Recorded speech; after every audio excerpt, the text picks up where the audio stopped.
চট্টগ্রাম বিভাগের সব খবর নিয়ে সংবাদ চট্টগ্রামে স্বাগত জানাচ্ছি আমি লাইলা নাজনীন। আজ মধ্যরাতে শেষ হচ্ছে চাঁদপুরের পদ্মা মেঘনায় মা ইলিশ রক্ষায় প্রশাসনের 22 দিনের নিষেধাজ্ঞা। জেলেপাড়ায় তাই নদীতে নামার প্রস্তুতি চলছে জোরে সোরে। জেলা টাস্ক ফোর্সের সংশ্লিষ্টরা বলছেন এবারের অভিযান সফল হয়েছে। অমরেশ দত্তজয়ের রিপোর্ট, জানাচ্ছেন ইশরাত জাহান। ইলিশের প্রধান প্রজনন মৌসুম উপলক্ষে 4 থেকে 25 অক্টোবর পর্যন্ত 22 দিন সম্পূর্ণ নিষিদ্ধ ছিল মা ইলিশ শিকার, পরিবহন, মজুত, ক্রয় বিক্রয় ও বিনিময়। অভিযানের সময়সীমা শেষ হচ্ছে আজ মধ্যরাতে। অভিযানের দিনগুলোতে মা ইলিশ সংরক্ষণ সফলভাবে বাস্তবায়নে জেলা প্রশাসন, মৎস্য অধিদপ্তর, নৌ পুলিশ, কোস্টগার্ড, নৌবাহিনী এবং স্থানীয় প্রশাসন সমন্বিতভাবে কাজ করেছে।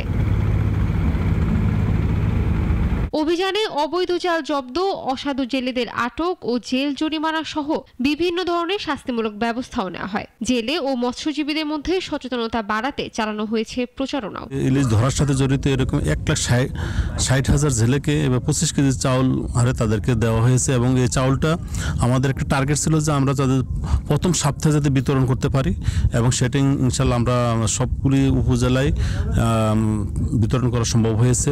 জেলেদেরকে বোঝানো হয়েছিল যে এই ইলিশটা তোমাদেরই সম্পদ, তোমরা এই ইলিশটা যদি রক্ষা করো তোমরাই উপকৃত হবে। তো সেই জিনিসটা কিন্তু জেলেরা বুঝতে পেরেছে এবং জেলেরা সেই কথাটা রেখেছে বলে আমার দৃঢ় বিশ্বাস। ইলিশ রক্ষা এবং এর উৎপাদন বাড়ানোই ছিল অভিযানের প্রধান লক্ষ্য, জানিয়েছেন সংশ্লিষ্টরা। নদী মোরাললেস ক্লিন, নদীতে কোনো জেলে নৌকা বা মাছ ধরা ট্রলার বা কোনো জাল আমরা দেখতে পাচ্ছি না। আমরা সর্বতোভাবে চেষ্টা করব যাতে কেউ কোনোভাবেই এখানে জাল ফেলতে না পারে এবং আমাদের অভিযান এবং সরকার নির্ধারিত যে মা ইলিশ সংরক্ষণ অভিযান এটা আমরা সর্বতোভাবে শতভাগ সফল করব, অন্তত চাঁদপুর অঞ্চলে। এদিকে টানা 22 দিনের নিষেধাজ্ঞার পর নদীতে নামার খবরে জেলে পাড়াতে বেড়েছে ব্যস্ততা। চলছে শেষ সময়ের প্রস্তুতি। জাল, জেলে নৌকা মেরামত শেষ, এবার নদীতে যাওয়ার পালা। ইশরাত জাহান, নাগরিক। রবিবার থেকে মেঘনায় নামছেন লক্ষ্মীপুরের জেলেরাও। নিষেধাজ্ঞা কাটায় শুরু হচ্ছে মাছ আহরণ। জেলেদের অভিযোগ, এ সময়ে সরকারি সহায়তা পেলেও অনেক জেলেকে পোহাতে হয়েছে নিদারুণ কষ্ট। তাই আবারও নদীতে ফেরার নতুন স্বপ্ন বুনছেন তারা। সোহেল রানার রিপোর্ট, জানাচ্ছেন শাশ্বতী সরকার। যেখানে ভোর হতেই ভিড় জমে জেলেদের, থাকে নৌকার বাহার, মাছ ধরার নিষেধাজ্ঞা যেন থমকে দিয়েছিল সেসব কিছুই। টানা 22 দিনের অপেক্ষার প্রহর পেরিয়ে এবার তাই নদীতে ফিরছেন লক্ষ্মীপুরের জেলেরা। নতুন জাল বুনে নৌকা মেরামত করে শেষ করেছেন নদীতে নামার প্রস্তুতি। মাছ ধরা যে শুধু শখ নয়, তাদের জন্য বেঁচে থাকার লড়াই। নিষেধাজ্ঞার সময় সরকার চাল দিলেও অনেকের কাছেই পৌঁছয়নি সেই সহায়তা। জেলে পরিবারগুলোর অভিযোগ, নিদারুণ কষ্টে দিন কাটিয়েছেন তারা। নদীতে কোনো মাছ বইছে না, আমরা ঋণ লইছি, আমরা কোনো খুবই কষ্টের মধ্যে আছি। সরকার অনেক কাঠ বাদ গিয়ে দিছে, কিন্তু চাইলে আমরা পাইতে আসি না অরিজিনাল জেলে কাঠের। কাঠ নাই, ফেরও চাউল পাই, আর আমরা কাঠ নিয়ে যাই, আমরা চাউল পাই না। বাধ্য হয়েই তাই চড়া সুদে বিভিন্ন এনজিও ও মহাজনদের কাছ থেকে ঋণ নিয়েছেন জেলেরা। তবে সব বিপত্তি কাটিয়ে জালে ভালো মাছ ওঠার প্রত্যাশা নিয়ে নদীতে যাচ্ছেন তারা। এই 22 দিন পরে আমাদের ইলিশ মাছ আসবে, আমরা তার থেকে খুশি আছি। এটা আসবে, ধরুন এখানে ইলিশ মাছ থাকবো, সবাই কিনবো, কেনাকাটা করবো, আমরা কোনো ভালো লাগবো, সবাই খুশি থাকবো। এবার ইলিশের প্রজনন খুব ভালো হয়েছে জানিয়ে জেলা মৎস্য কর্মকর্তা বলেন, মাছ ধরে সব ক্ষতি পুষিয়ে নিতে পারবেন মৎস্যজীবীরা। নদীর উপর নির্ভর করেই চলে মেঘনা পাড়ের এসব জেলেদের জীবন। জাল, নৌকা নিয়ে নদীতে ফিরতে পারায় প্রত্যাশায় বুক বেঁধেছেন তারাও। শাশ্বতী সরকার, নাগরিক। টেকনাফের বাহারছড়ার গহীন পাহাড়ে বিশেষ অভিযান চালিয়ে পাচারের উদ্দেশ্যে বন্দী থাকা নারী ও শিশুসহ 44 জনকে উদ্ধার করেছে কোস্টগার্ড। শুক্রবার এক প্রেস ব্রিফিংয়ে তথ্য জানিয়েছেন কোস্টগার্ডের Teknaf station commander lieutenant Salauddin Rashid Tanfir. তিনি জানান, গোপন তথ্যের ভিত্তিতে বাহারছড়ার পিনিস ভাঙা পাহাড় এলাকায় অভিযান পরিচালনা করে কোস্টগার্ড। অভিযানে পাচারকারীদের গোপন আস্তানা থেকে নারী ও শিশুদের উদ্ধার করা হয়। তবে কোস্টগার্ডের উপস্থিতি টের পেয়ে পালিয়ে যায় পাচারকারীরা। মধ্যরাত 2টা হতে সকাল 7টা পর্যন্ত বাংলাদেশ কোস্টগার্ড উক্ত এলাকায় একটি বিশেষ অভিযান পরিচালনা করে। অভিযান চলাকালে কোস্টগার্ড সদস্যরা উক্ত পাহাড়ের চূড়ায় পাচারকারীদের গোপন আস্তানা হতে পাচারের উদ্দেশ্যে বন্দী থাকা নারী ও শিশুসহ 44 জন ব্যক্তিকে উদ্ধার করে। উদ্ধারকারীদের জিজ্ঞাসাবাদে জানা যায় কয়েকটি সংঘবদ্ধ পাচারকারী চক্র বিদেশে উচ্চ বেতনের চাকরি, সুবিধাজনক কর্মসংস্থান, উন্নত জীবনযাপনের স্বপ্ন, অল্প খরচে বিদেশ যাত্রা এবং বিনা অর্থে প্রেরণ করে পরবর্তীতে কর্মস্থলে কাজের মাধ্যমে খরচ পরিশোধের সুযোগের প্রলোভন দেখিয়ে টেকনাফ সহ দেশের বিভিন্ন এলাকা থেকে বাংলাদেশি ও রোহিঙ্গা নাগরিকদের মালয়েশিয়ায় গমনে উদ্বুদ্ধ করে। চট্টগ্রামের কোতোয়ালি থানা স্বেচ্ছাসেবক দলের সদ্য ঘোষিত 8টি ওয়ার্ড কমিটি বাতিলের দাবি জানিয়েছে ত্যাগী ও আন্দোলনকারী নেতাকর্মীরা। নগরীর একটি রেস্তোরাঁয় আয়োজিত সংবাদ সম্মেলনে তারা অভিযোগ করেন, আহ্বায়ক আব্দুল্লাহ আল হাসান সোনা মানিকের নেতৃত্বে অনৈতিক ও দলীয় আদর্শ বিরোধীভাবে কমিটি গঠন করা হয়েছে। বক্তারা জানান, গুরুত্বপূর্ণ পদে আওয়ামী দোসর ও আন্দোলন বিরোধী ব্যক্তিদের স্থান দেওয়া হয়েছে, এমনকি খুন মামলার আসামিকেও রাখা হয়েছে কমিটিতে। ফিরিঙ্গি বাজার ওয়ার্ড কমিটির 31 সদস্যের মধ্যে 10 জন ইতিমধ্যে পদত্যাগ করেছেন বলেও জানানো হয়। বক্তারা এসব কমিটি বাতিল করে ত্যাগী কর্মীদের দিয়ে নতুন কমিটি গঠনের দাবি জানান। একটি ইসলামী রাজনৈতিক দল অপপ্রচার ও অপব্যাখ্যার মাধ্যমে জাতিকে বিভ্রান্ত করছে বলে অভিযোগ করেছেন বিএনপির যুগ্ম মহাসচিব শহীদ উদ্দিন চৌধুরী অ্যানি। তিনি বলেন, এখন তারা বেহেশতের সার্টিফিকেট পর্যন্ত বিলিয়ে দিচ্ছে। শুক্রবার বিকেলে লক্ষ্মীপুর জেলা বিএনপির অস্থায়ী কার্যালয়ে পৌর মহিলা দলের যৌথ সভায় তিনি এসব কথা বলেন। অ্যানি আরও বলেন, শহীদ জিয়ার আদর্শে পরিচালিত বিএনপি খালেদা জিয়া ও তারেক রহমানের নেতৃত্বে ঐক্যবদ্ধভাবে কাজ করছে। আগামী নির্বাচনে ধানের শীষে ভোট দিয়ে সুন্দর দেশ গড়ার আহ্বান জানান তিনি। একটা ইসলামিক দল এত অপপ্রচারে নেমেছে, এত অপব্যাখ্যা দিচ্ছে যে বেহেশতের সার্টিফিকেট, তারা বেহেশতের সার্টিফিকেট দেয়, তারা বেহেশতের হিসাব নিকাশ তাদের কাছে রাখে। এই পরিস্থিতিটাকে মোকাবেলা করে আগামী নির্বাচন ধানের শীষকে ভোট দিয়ে আমাদের সুন্দর বাংলাদেশ গড়া, সুন্দর সমাজ গড়া, সুন্দর লক্ষ্মীপুর গড়া, এটা হলো আমাদের অঙ্গীকার। সমস্ত সাপোর্ট দেওয়ার জন্য বিএনপি আপনাদের পাশে, আপনার পরিবারের পাশে দাঁড়িয়ে আছে এবং থাকবে ইনশাল্লাহ। এতটুকু আশ্বস্ত বিএনপি আপনাকে আজকে করছে। তারেক রহমানের রাষ্ট্র কাঠামো মেরামতের 31 দফা বাস্তবায়নে জনমত গঠন ও জনসচেতনতা সৃষ্টির লক্ষ্যে চট্টগ্রামের বাঁশখালীতে লিফলেট বিতরণ করেছে বিএনপি।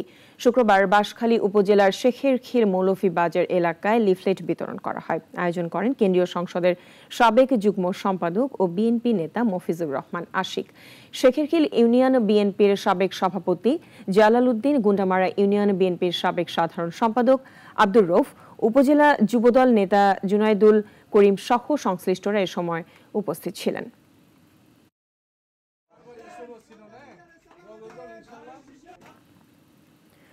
বিশ্ব ইনসানিয়াত বিপ্লব বাংলাদেশের চট্টগ্রাম জেলার আয়োজনে নির্বাচনী প্রস্তুতি, চলমান রাজনৈতিক সংকট সমাধান বিষয়ে প্রতিনিধি সম্মেলন অনুষ্ঠিত হয়েছে।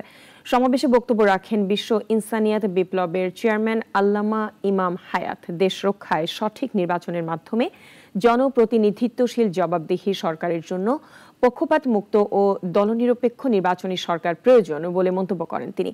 সংগঠনের মহাসচিব শেখ রায়হান রাহবার, আল্লামা আরিফ সারতাজ, আবু আবরার চিস্তি, হাফেজ ইলিয়াস শাহ, শেখ নঈম উদ্দিন, ইমদাদুল হক, আল্লামা রেজাউল কাউসার সহ অন্যান্যরা সম্মেলনে উপস্থিত ছিলেন।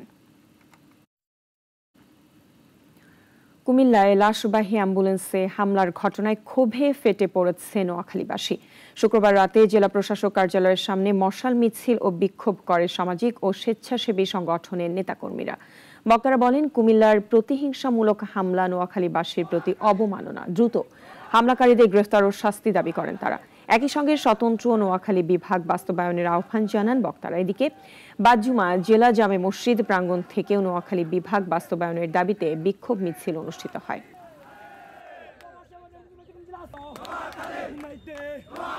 সংগ্রামী সাথী ও বন্ধুগণ, আমরা কুমিল্লার কাছে বিভাগ চাই না, আমরা সরকারের কাছে বিভাগ চেয়েছি। আমরা আমাদের মতো চাই, আমরা অতীতে বলে আসছি।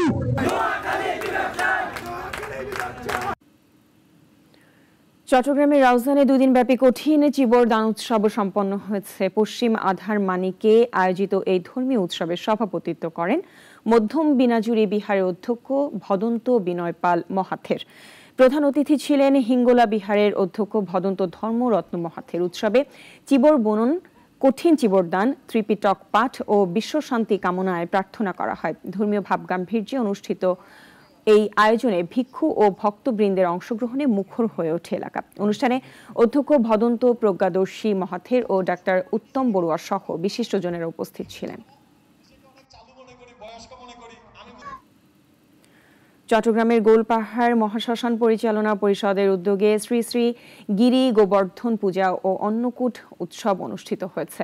মন্দির প্রাঙ্গণে আয়োজিত এ ধর্মীয় অনুষ্ঠানে সভাপতিত্ব করেন শ্রী দোদুল কুমার দত্ত, সঞ্চালনা করেন শিমুল মুহুরী। স্বাগত বক্তব্য দেন পরিষদের সাধারণ সম্পাদক শ্রী বিশ্বনাথ দাস বিশু। অনুষ্ঠানে আরও উপস্থিত ছিলেন সহ সভাপতি শ্রী দুলাল চৌধুরী, সাধন সিংহ ও আশিস বরণ সাহা।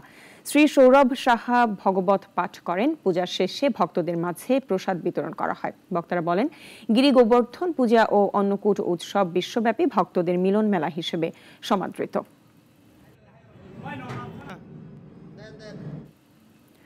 কক্সবাজারের উখিয়ায় পালংখালীতে তাজমান হাসপাতালের 6ষ্ঠ প্রতিষ্ঠা বার্ষিকী উপলক্ষে অনুষ্ঠিত হয়েছে দিনব্যাপী ফ্রি মেডিকেল ক্যাম্প।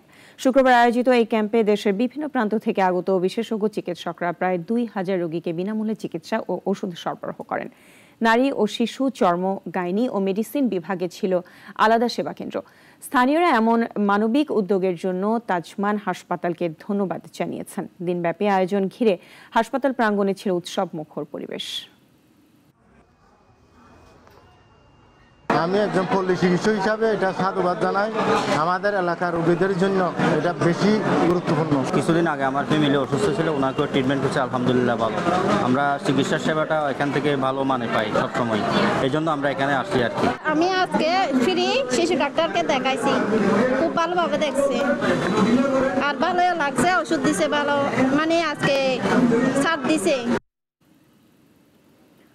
চট্টগ্রামের আনোয়ারার হাইলধর এলাকায় বিশেষজ্ঞ চিকিৎসা সেবা কার্যক্রম অনুষ্ঠিত হয়েছে। শুক্রবার আনোয়ারা সমাজ কল্যাণ সংস্থার ব্যবস্থাপনা এবং রেহানা সিরাজ মেডিকেল সেন্টারের উদ্যোগে এই কর্মসূচির আয়োজন করা হয়। এতে গ্যাস্ট্রোলজিস্ট ডাক্তার জসিম উদ্দিনের নেতৃত্বে 30 জন চিকিৎসক যোগ দেন।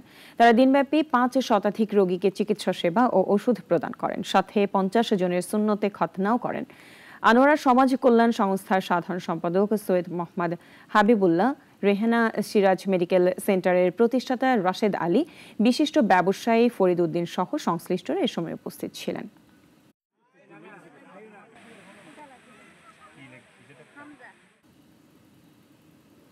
চট্টগ্রামের পশ্চিম মাদারবাড়িতে ইমানি সম্মেলন ও সালাতু সালাম মাহফিল অনুষ্ঠিত হয়েছে।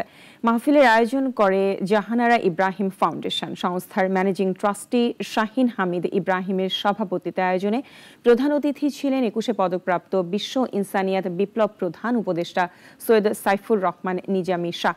প্রধান আলোচক হিসেবে আল্লামা মুফতি রেজাউল কাউসার, বিশেষ আলোচক ছিলেন সাহেব কারি আল্লামা নুরুল্লাহ মুজাদ্দেদি।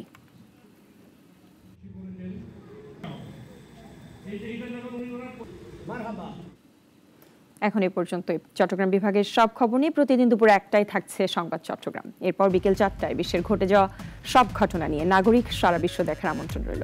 ধন্যবাদ সবাইকে সাথে থাকার জন্য।